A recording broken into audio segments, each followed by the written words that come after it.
Hello, I'm Brigantia Blackbird of the Blackbird Grimoire. Welcome back to our series on the Havamal. Today we are looking at verse 128, and we will begin with Olive Bray. She translated it this way: I counsel thee, stray singer, accept my counsels. They will be thy boon if thou obey'st them. They will work thy weal if thou winst them. Look not up in battle, when men are as beasts, lest the wights bewitch thee with spells. And then the second translation from vikingnerd.org. In a battle look not up, like swine the sons of men then become, that men may not fascinate thee. And then the final translation from Bellows. Never lift your eyes and look up in battle, lest the heroes enchant you, who can change warriors suddenly into hogs.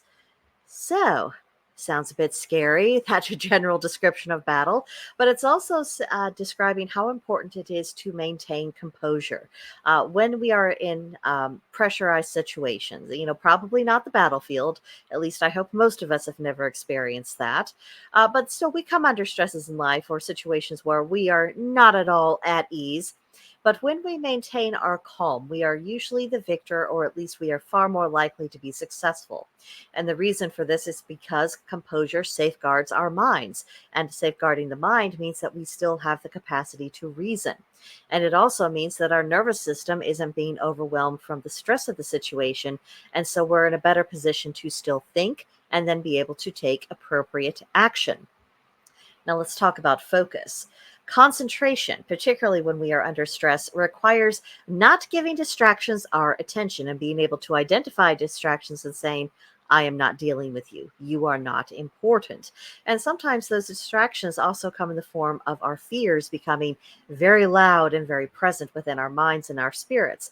And what needs to be done oftentimes is much more important than our fears. But when fear takes over, it's very difficult to push it out and to remember what we actually need to be doing. Another thing about distractions is that sometimes they come in the form of giving us more details about a situation, and sometimes knowing more of the details doesn't make a difference. I mean, if someone's basically someone's goal is to destroy some aspect of your life, it is a dramatic example, but we'll go with that one to make the point. But their goal is to destroy your life. Now, there's some benefit to understanding what tactics they use, but knowing more about sometimes it's just about you need to eliminate that threat. You need to remove their ability to wreak havoc upon your life. You need to protect yourself, and of course, you need to remove their capacity to essentially wage war against you. That's what's needed. That is the solution to the problem. That's where your focus should be. And sometimes knowing more about the nitty gritty and the details of how they're going about this and everything else, it doesn't always help. Sometimes that is actually getting in the way of you spending the time of doing countermeasures and going on the offensive so that you can put an end to that situation. Again, a very dramatic example, so extrapolate it depending upon the situation in life, but the principle remains the same. So let's talk a little bit more about fear, because what isn't always appreciated, particularly by those who may not be practitioners of magic themselves, is that fear is a form of energy. And people can learn to wield fear just like a witch or a wizard can wield magic. They are using that energy to produce a particular effect. Now, fear is known to trigger fight or flight responses, but it also triggers paralysis. And it's interesting when I look at what's going on in our world right now, fear is more often than not being used to try to put people into this state of paralysis. If not for them to act in a manner that is self-destructive or in a manner that is not helpful for their cause. But most often it is all about creating that paralysis. And the inability to act at a crucial moment can have devastating and even deadly consequences. So we do need to learn how to manage our fears and not be overwhelmed by fears. And sometimes that involves not giving all of our focus to the depravity of one's enemies, or what they might do, if they were successful, or some kind of harm they might be able to inflict upon us. Now, I take it for granted that the people who watch this channel are intelligent and reasonably well-informed people who are aware of certain historical patterns that we are seeing and understand that they don't they don't have very happy endings, do they? And that it would not be a fun thing to be on the wrong end of those outcomes, to be sure. However, If we focus upon all of the dreadful things that might happen to us as inflicted by our opposition,